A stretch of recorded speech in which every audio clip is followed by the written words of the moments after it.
गवाही की वसत पूरी हो सकेगी।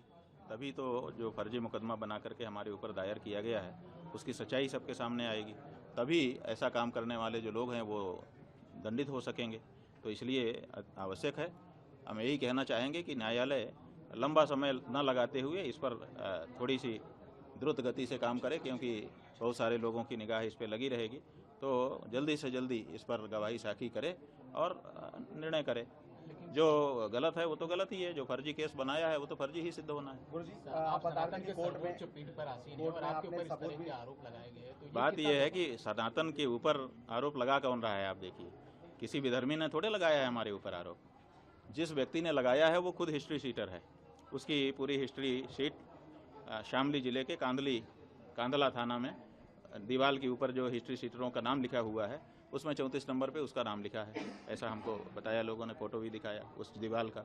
वहाँ पर जो रजिस्टर रखा है उसमें HS नंबर 76A उस व्यक्ति का नाम लिखा है। जाने कितने लोगों के ऊपर फर्जी मुकदमा डाल करके और उनको उगाही करना, यही उसका काम है। वो व्यक्ति रामभद्राचार्य का शिष्य बन जाता है और रामभद्राचार्य जी की शिष्य होने के बाद वो आकर के हम लोगों के ऊपर इस तरह का आरोप लगाता है। तो आप समझ लीजिए कि ये आरोप कोई विधर्मी नहीं लगा रहा है। ये आरोप कहाँ से आ रहा है? रामभद्राचार्य जी, और रामभद्राचार्य जी का बल कहाँ है वो भी आप लोग जान लीजिए। तो गौ माता की जो आवाज़ हम उठा रहे हैं, इस आवाज़ को बंद करने के लिए सारे प्रयत्न हो रहे हैं। उन्हीं में से एक प्रयत्न ये भी है। महाराज जी, आप कह रहे थे कि कोर्ट में सब साक्ष्य देने के बाद ही मुकदमा कैसे दर्ज हो गया?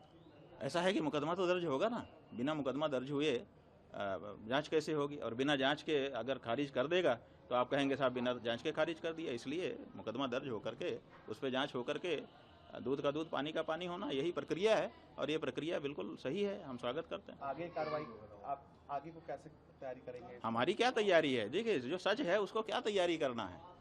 उन्होंने झूठा केस बनाया है और उन्होंने कल हमारे अधिवक्ता ने आप लोगों को बताया था कि उन्होंने 2 एफिडेविट दाखिल किए हैं, दोनों में 2 कहानी है।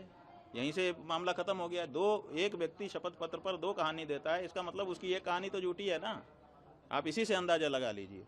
तो और बाकी जो कहानी में जो कमजोरी होगी वो वकील वहाँ पे खड़े होकर कोर्ट में बताएंगे, उसको हम कैसे आपके सामने बताएं।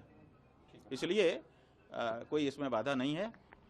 ये बिल्कुल उचित है, जो प्रक्रिया है उसका पालन किया जाना चाहिए। और हम लोग न्यायालय में जो बाधा आ रही है